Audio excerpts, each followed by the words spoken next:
স্ট্যান্ডে করতে পারতো।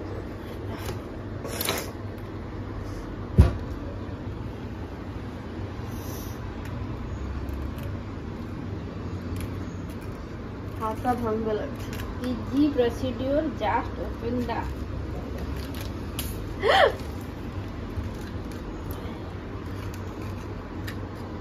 ব্যাস হয়ে গেল। এবারে এইটা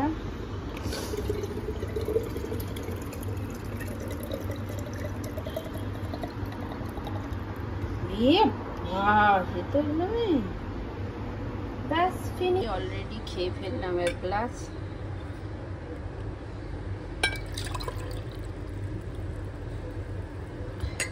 ডাব কাটার আগে এই কটা জিনিস হলেই মেন, এইটা জিনিস হলে এটা শুধু এই মুখটাকে ওপেন করার জন্য, তারপরে তো কোনো ব্যাপার নয়। একটা বড় গ্লাস নিতে হবে, আর এটা যে যার মতো খাবে সেরকম। এই কটা জিনিস হলেই আমরা একদম ইজিভাবে ডাবের জলটা বের করে নিজেরাই ঘরে খেতে পারবো যখন খুশি।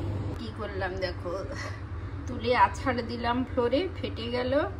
বের করে না, আমি এটা খেতে খুব ভালোবাসি, তার জন্য আছাড় মেরে এটাকে ফেটে গেছে, তারপরে আমি এটা বের করলাম।